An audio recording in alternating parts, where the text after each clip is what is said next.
AP మాజీ ముఖ్యమంత్రి YCP అధ్యక్షుడు వైఎస్ జగన్మోహన్ రెడ్డిపై మరో కేసు నమోదైంది. ఈ నెల జూన్ 18న పల్నాడు జిల్లాలోని సత్తెనపల్లి నియోజకవర్గంలో ఓ కార్యకర్త కుటుంబాన్ని పరామర్శించేందుకు వెళ్లారు. ఈ సందర్భంగా గుంటూరు జిల్లా ఏటుకూరు గ్రామం వద్ద భారీగా జనం గుమిగూడడంతో దుర్ఘటన చోటు చేసుకుంది.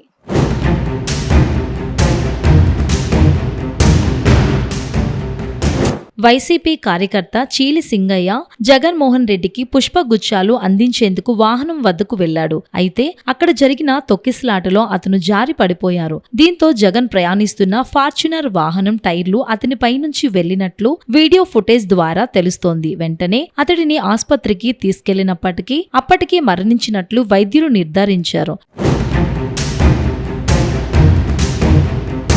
ముందుగా గుర్తించలేని వాహనం ఢీకొట్టినట్లు కేసు నమోదు చేశారు. అయితే సీసీటీవీ, డ్రోన్ల ద్వారా తీసిన విజువల్స్, ప్రత్యక్ష సాక్షుల వీడియోల ద్వారా వాస్తవాలు వెలుగులోకి వచ్చాయి. దీంతో పోలీసులు కేసు నమోదు చేశారు. సింగయ్య భార్య ఫిర్యాదుతో మొదట కేసు నమోదు చేసిన పోలీసులు విచారణ అనంతరం కేసులో సెక్షన్లు మార్చారు.